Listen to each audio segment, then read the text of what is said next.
जिनको तिलक राष्ट्रीय पुरस्कार से सम्मानित कर रहे हैं, ऐसे अणिशुद्ध देशभक्त, जन्मजात देशभक्त श्रीमान अजीत डोभाल जी, महाराष्ट्र के उप मुख्यमंत्री श्री एकनाथ शिंदे जी, श्रीमती सुनेत्रा पवार जी, सहकारिता मंत्रालय में मेरे साथी श्री मुरलीधर महल जी, भाजपा के वरिष्ठ नेता और महाराष्ट्र सरकार के उच्च और तकनीकी शिक्षा मंत्री चंद्रकांत दादा पाटिल जी, महाराष्ट्र सरकार के मंत्री उदय सावंत जी, हमारे प्रदेश अध्यक्ष रविंद्र चौहान जी, डॉक्टर रोहित तिलक जी, इस सभागार में अजीत जी के क्यों भाई, क्या हो गया पुणे वालों की आवाज को? ऐसी आवाज नहीं चलेगी भाई। मेरे साथ दोनों हाथ उठाकर शिवाजी महाराज का जयकारा लगाएंगे। जय जय जय जय जय शिवाजी, जय जय जय जय जय भवानी। मंच पर उपस्थित महाराष्ट्र के लोकप्रिय और यशस्वी मुख्यमंत्री श्रीमान देवेंद्र फडणवीस जी, आज जिनको तिलक राष्ट्रीय पुरस्कार से सम्मानित कर रहे हैं, ऐसे अणिशुद्ध देशभक्त, जन्मजात देशभक्त श्रीमान अजीत डोभाल जी, महाराष्ट्र के उप मुख्यमंत्री श्री एकनाथ शिंदे जी, श्रीमती सुनेत्रा पवार जी, सहकारिता मंत्रालय में मेरे साथी श्री मुरलीधर महल जी, भाजपा के वरिष्ठ नेता और महाराष्ट्र सरकार के उच्च और तकनीकी शिक्षा मंत्री चंद्रकांत दादा पाटिल जी, महाराष्ट्र सरकार के मंत्री उदय सावंत जी, हमारे प्रदेश अध्यक्ष रविंद्र चौहान जी, doctor Rohit Tilak ji, doctor Geetali Tilak ji, doctor Pranati Tilak ji, यहीं की विधायक और मंत्री महाराष्ट्र सरकार में माधुरीताई मिसाल जी, और आज इस सभागार में अजीत जी के सम्मान में एकत्रित आए हुए पुणे के सभी भाइयों बहनों को मेरा राम राम नमस्कार। मित्रों, आज महान देशभक्त, महान स्वतंत्रता सेनानी, दूरदृष्टा और एक प्रखर पत्रकार लोकमान्य बाल गंगाधर तिलक जी की 106वीं पुण्यतिथि है। मैं बड़े मन से तिलक महाराज के जीवन को, उनके सिद्धांतों को और देश की आजादी और देश का रास्ता प्रशस्त करने के लिए उनके योगदान को मनपूर्वक प्रणाम कर स्मरण करता हूं। आज अन्ना भाऊ साठे जी का भी जन्मदिन है। अन्ना भाऊ जिस परिस्थिति में पैदा हुए, समाज के जिस वर्ग में पैदा हुए, मातंग समाज से पैदा होकर बहुत अल्प काल का शिक्षा प्राप्त कर अपने आप कोई व्यक्ति कैसे अपने आप को शिक्षित करता है, इसका अगर पूरे भारत में उदाहरण ढूंढना है तो अन्ना भाऊ साठे जी एकमात्र उदाहरण है। वो स्वयं विद्यार्थी भी थे, वो स्वयं शिक्षक भी थे, और फिर भी न केवल मातंग समाज, न केवल दलित समाज, समग्र समाज के एक महान समाज सुधारक बनकर वो उभरे। वो लोग कवि भी बने, वो क्रांतिकारी विचारों से अपने साहित्य का सृजन भी करे, और वो मराठी साहित्य जगत में साहित्य रत्न और लोक शाहीर भी कहलाए गए। जब अन्ना भाऊ के जीवन को समझते हैं तब मालूम पड़ता है कि पूरे जीवन में जो बच्चा सिर्फ डेढ़ दिन ही स्कूल में जा पाया, उसने अपने आप को विद्यार्थी और शिक्षक दोनों बनाकर समाज में इतना बड़ा योगदान दिया। साठे जी को भी मैं मनपूर्वक प्रणाम करता हूं। भाइयों बहनों, आज तिलक महाराज की पुण्यतिथि है। कोई एक व्यक्ति के जीवन पर जब पुस्तक लिखना होता है तो उसके बहुत सारे चैप्टर होते हैं, प्रकरण होते हैं। उनके जीवन में उन्होंने जिस जिस विषय पर योगदान दिया है, जो जो घटनाएं घटी हैं, वो चैप्टर में रेखांकित की जाती हैं। मगर तिलक महाराज पर अगर पुस्तक लिखना है तो चैप्टरों से ही पूरा पुस्तक भर जाएगा। इतना बड़ा योगदान तिलक महाराज का भारत के स्वातंत्र संग्राम में। तिलक महाराज स्वातंत्र संग्राम को एक नई दिशा में, एक नया अर्थ देने के लिए उन्होंने एक महान उद्घोषणा की, स्वराज मेरा जन्मसिद्ध अधिकार है। इस देश की जनता को स्वराज कोई दे नहीं सकता। इस देश की जनता का यह अधिकार है और उसको हम प्राप्त कर रहेंगे।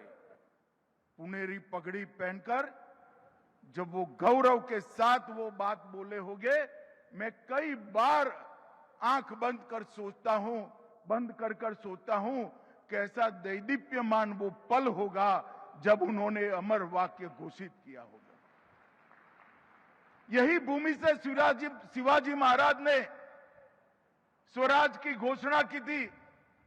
उस वक्त उन्होंने कहा था, स्वराज मतलब शासन नहीं, सिर्फ शासन नहीं, स्वराज मतलब हमारा शासन, हमारी भाषा, हमारी संस्कृति और हमारा धर्म, ये जब प्रस्थापित होता है तब ही पूर्ण स्वराज की प्राप्ति होती है। और तिलक महाराज ने भी अपने जीवन में स्वराज के आंदोलन के साथ, स्वतंत्रता के आंदोलन के साथ जनता को जोड़ने का काम किया। और उन्होंने स्वतंत्रता आंदोलन में एक नए प्रकार के राष्ट्रवाद का जन्म दिया, सांस्कृतिक राष्ट्रवाद का।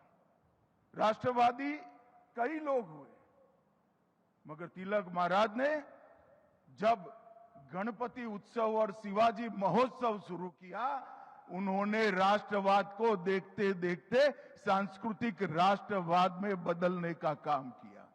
उन्होंने आने वाले दिनों में देश के चलने की दिशा भी तय कर दी और कहा कि ये देश जब भी आजाद होगा इस रास्ते पर चलेगा।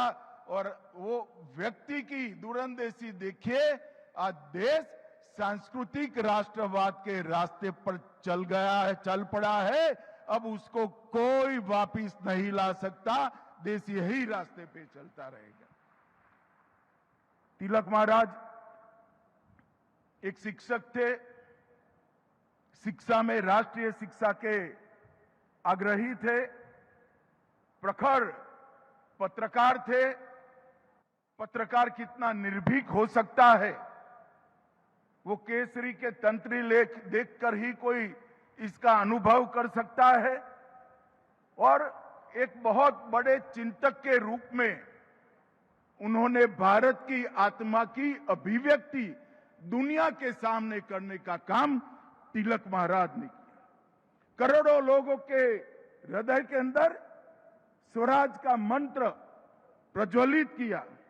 एक युग पुरुष, एक महान शिक्षक, एक निर्भीक पत्रकार, चिंतक, कर्मयोगी, लोकमान्य बाल गंगाधर तिलक की जोड़ पूरे स्वतंत्रता संग्राम में किसी के साथ मेल नहीं खाती है, वो सबसे ऊपर थी। मित्रों, इन्होंने अभी मुझे भी गुजराती में तिलक महाराज की गीता का अनुवाद दिया गया। मेरा सभी युवाओं से आग्रह है, गीता को तिलक महाराज की दृष्टि से पढ़िए। आपके जीवन में कभी आप गलती नहीं कर पाएंगे, ये मैं आपको गारंटी देता हूं। ये जो ग्रंथ है वो श्रीमद् भगवत गीता का व्यवहारू स्वरूप क्या हो सकता। एक आम आदमी, एक विद्यार्थी, एक युवा, एक किशोर, एक नागरिक भगवत गीता को कैसे जी सकता है, उसका व्यवहारू स्वरूप तिलक महाराज ने हम सब के सामने रखने का काम। उन्होंने उस जमाने में new English school, Deccan education society और फर्ग्यूसन कॉलेज तक की पूरी शिक्षा की चक्र की व्यवस्था पुणे में करने की व्यवस्था की। और उन्होंने बुद्धि को ज्ञान देना ये शिक्षा का काम है। ये मंत्र दिया, चरित्र को दृढ़ीभूत करना वो शिक्षा का काम है। और शिक्षा प्राप्त कर कर जो बड़े होते हैं वो सभी भारत माता के चरणों में समर्पित करें, वो शिक्षा है। वो व्याख्या उन्होंने की। अंग्रेज अगर किसी अखबार से डरते थे तो केसरी और द मराठा से डरते थे, और उसमें अखबार से ज्यादा तिलक महाराज का बहुत बड़ा योगदान था। उन्होंने पहली बार ये प्रस्तापित किया था कि राष्ट्र की चेतना को जगाए बगैर स्वतंत्रता अगर मिलती भी है तो वो स्वतंत्रता का कोई मूल्य नहीं है। राष्ट्र की चेतना को जगाकर ही स्वतंत्रता प्राप्त करनी चाहिए। दूसरा उन्होंने कहा था, संगठन के बगैर, जनशक्ति के बगैर राष्ट्र शक्ति कभी निर्मित नहीं हो सकती। और उन्होंने कई प्रकार के उत्सवों के माध्यम से न केवल महाराष्ट्र, देश भर की जनता को संगठित करने का काम किया। आत्मनिर्भरता, अनुशासन और उत्तरदायित्व को भी, कर्तव्यों को भी, इनके स्वराज पर के जितने भाषण हुएंगे उसको पढ़ोगे तो मालूम पड़ेगा कि आत्मनिर्भरता वो भी स्वराज का हिस्सा है, अनुशासन, डिसिप्लिन वो भी समाज का हिस्सा है, स्वराज का हिस्सा है। और कर्तव्य भाव देश के प्रति, हमारे संविधान के प्रति, वो भी स्वराज का हिस्सा है। मैं मानता हूं कि एक ही व्यक्ति ने अपने एक जीवन में इतने सारे काम किए कि जब तिलक महाराज का देह शांत हुआ, महात्मा गांधी को भी कहना पड़ा ये लोकमान्य थे, लोगों में सबसे लोकप्रिय तिलक महाराज थे। और ये बात हम सब के लिए बहुत अकूट प्रेरणा का स्रोत है। उनका जीवन, उनका कवन, जो बोले हैं, जो लिखा है, वो आज के युवा और किशोरों के लिए प्रेरणा स्रोत है। मैं सभी को मन पूर्वक अपील करना चाहता हूं, तिलक महाराज को पढ़िए। आपको मालूम पड़ेगा कि तिलक महाराज का लेखनी कभी कालबाह्य नहीं होगा, ये एटर्नल है, हमेशा देश का मार्गदर्शन करता रहेगा। मित्रों, आज मैं लोकमान्य तिलक राष्ट्रीय पुरस्कार अभी अभी श्रीमान अजीत डोभाल जी को दिया गया, वो देने के लिए आया हूं।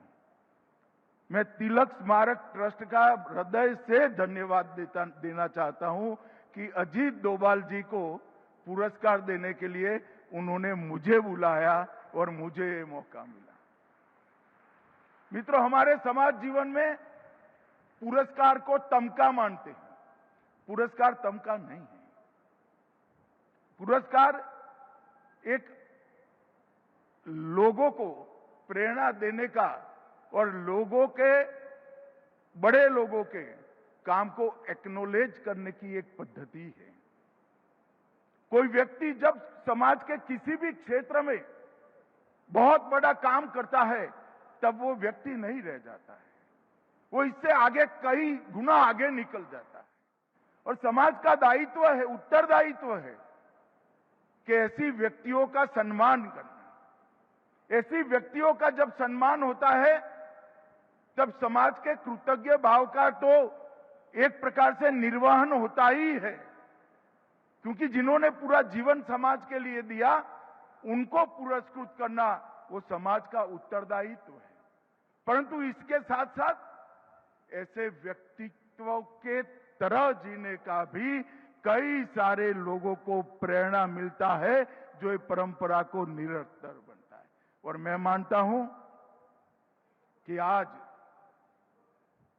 तिलक पुरस्कार जो अजीत डोभाल जी ने को मिला है, इस देश के लिए जीने वाले, इस देश के लिए काम करने वाले हर क्षेत्र के नागरिकों के लिए ये बहुत बड़ा प्रेरणा का स्थान बनेगा। इसमें मेरे मन में कोई संशय नहीं है।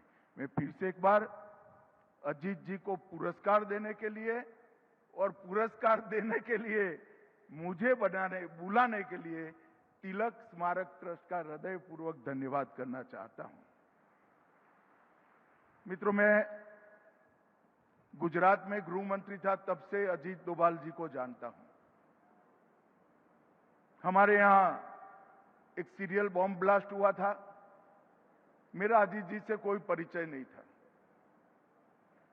मुझे नरेंद्र मोदी जी ने, उस वक्त गुजरात के मुख्यमंत्री थे, उन्होंने कहा था कि सिर्फ ये बॉम्ब ब्लास्ट नहीं, बॉम्ब ब्लास्ट के पीछे जो लोग हैं और देश भर में जितने बॉम्ब ब्लास्ट हुए हैं, उसकी जांच गुजरात पुलिस ने करनी चाहिए और आप अजीत डोभाल जी को बुलाइए और उनके साथ, आपके अफसरों के साथ बैठकर चर्चा करिए। मुझे याद है, मेरे घर पर अजीत जी आए थे, दोपहर का वक्त था, और उन्होंने जो टिप्स दी थी, इसका परिणाम ये था कि न केवल अहमदाबाद बॉम्ब ब्लास्ट, देश भर के 13 बॉम्ब ब्लास्ट एक साथ गुजरात पुलिस ने रिजॉल्व किए थे। ये बहुत बड़ी उपलब्धि।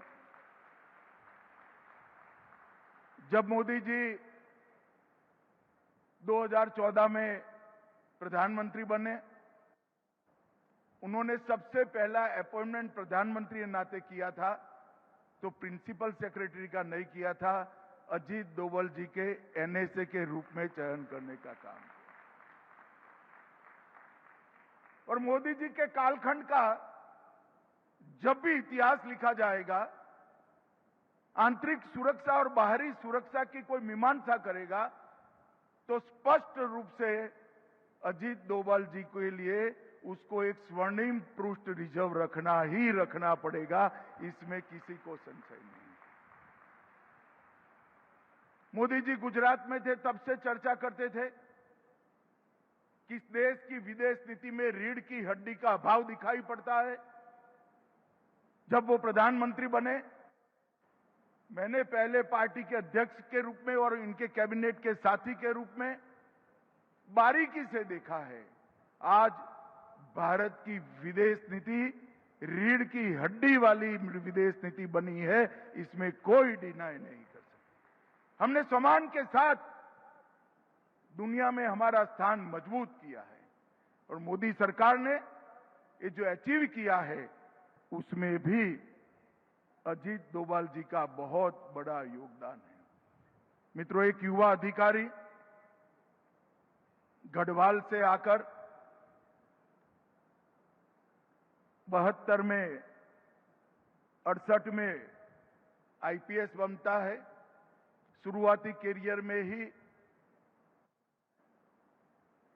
केरल की इनकी कैडर छोड़कर आईबी के डेप्यूटेशन पर आना और फिर 72 से लेकर जब डीआईबी बने तब तक सतत आईबी के ऑफिसर के रूप में हर चुनौती जो देश के सामने आई उसके लिए इनको ही डीआईबी जो उस वक्त के थे उन्होंने नियुक्त किया।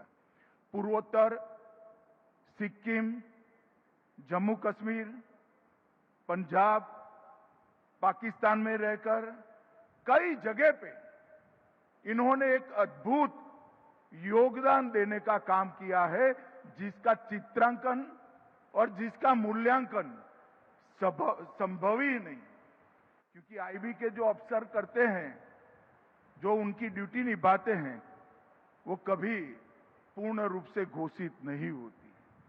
पाकिस्तान में भी अजीत डोभाल जी ने 6 साल तक काम किया और बड़े क्रूशियल समय में काम किया। उसके बाद आईबी में उनको ऑपरेशन विंग में नियुक्त किया गया और मैं गृह मंत्री के नाते कह सकता हूं, मल्टी एजेंसी सेंटर देश की आंतरिक सुरक्षा की रीढ़ की हड्डी आज बना है। मोदी जी के आने के बाद 19 के बाद हमने उसको पूरी तरह से पुनर्जीवित भी किया है और एक नया अवतार भी आज के समय के रूप में लाए हैं। परंतु मैक के स्थापक अध्यक्ष अगर कोई था तो अजीत डोभाल जी थे। उन्होंने ही मैक की नींव, मजबूत नींव रखने का काम किया। 2004 में डीआईबी बने और डीआईबी बनने के बाद 2005 में वो सेवानिवृत्त हुए। मित्रों, उसके बाद भी विवेकानंद इंटरनेशनल फाउंडेशन के माध्यम से भारत की विदेश नीति, भारत की आंतरिक सुरक्षा और भारत की बाहरी सुरक्षा ये सुनिश्चित करने के लिए लगातार वो अनेक सालों तक काम करें। 2005 से 14 का विवेकानंद इंटरनेशनल फाउंडेशन के अध्यक्ष के रूप में उनका कार्यकाल और वहां पर जो चिंताएं की गई, चर्चाएं की गई, जो निष्कर्ष पर पहुंचा गया, वो निष्कर्ष सारा रिजोल्यूशन में और किताबों में बंद था। मगर 2014 में जब नरेंद्र मोदी जी प्रधानमंत्री बने, अजीत डोभाल जी को उन्होंने एनएसए बनाया और जो भी मंथन हुआ था उसको जमीन पर उतारने का काम कर। अजीत डोभाल जी को हम एनएसए के रूप में जानते हैं, मगर हम नहीं जानते क्योंकि ऐसी चीजों का प्रचार नहीं होता है। मगर आज मौका भी है, दस्तूर भी है। अजीत डोभाल जी देश के सबसे लंबे कार्यकाल तक एनएसए रहने का सम्मान भी श्री अजीत डोभाल को जाता है। और उन्होंने अनेक दृष्टि से भारत की सेना को आधुनिक बनाना, समसामयिक परिवर्तन करना, सेना के अंदर टेक्नोलॉजी और वीरता दोनों का एक अद्भुत फाइन ट्यूनिंग करना, कई प्रकार के बड़े फैसले अजीत जी के कार्यकाल में नरेंद्र मोदी जी ने लिए हैं। और नरेंद्र मोदी जी के फैसलों के पीछे डोभाल जी का बहुत लंबा अनुभव सिद्ध सलाह भी होता था। और बहुत, मैं एक वाक्य में भी कहना चाहता हूं, हमारी सेना की सुरक्षा क्षमता और आक्रामक क्षमता को आमूल चूर परिवर्तित करने का काम ये 12 साल में नरेंद्र मोदी जी ने किया है और इसमें डोभाल साहब का बहुत बड़ा योगदान है। इसलिए जब मुझे ट्रस्ट का फोन आया कि श्री अजीत डोभाल जी को हमारी कमेटी ने इस वर्ष के तिलक पुरस्कार के लिए चयन किया है। अगर आप आ सकते हैं तो हमें अच्छा लगेगा। मैं कहूँ आपको तो अच्छा लगेगा नहीं लगेगा मुझे मालूम नहीं है, मगर डोभाल साहब को पुरस्कार देते हुए मुझे बहुत अच्छा लगेगा, मैं जरूर आऊंगा। और मित्रों, आज हमने इस सभागार में बैठकर तिलक महाराज की भूमि पर, शिवाजी महाराज की भूमि पर, पेशवाओं की भूमि पर हमने एक बहुत स्तुत्य काम किया है। एक अणिशुद्ध देशभक्त, एक जन्मजात देशभक्त का सम्मान करने का मैं ईश्वर को प्रार्थना करता हूं और देश भर के कई लोग करते हैं कि अजीत डोभाल जी शतायु हो और लंबे समय पर तक पूर्ण स्वास्थ्य के साथ अपना योगदान देश की सुरक्षा के लिए देते रहे। और मैं फिर से एक बार तिलक स्मारक ट्रस्ट को भी बहुत बहुत धन्यवाद करना चाहता हूं कि इन्होंने एक बहुत स्तुत्य काम किया है कि अजीत डोभाल जी को महान तिलक स्मारक से, अवार्ड से आपने पुरस्कृत किया है। इसके लिए हम सब आपका धन्यवाद करते हैं। मेरी बात यहीं समाप्त करता हूं। वंदे मातरम।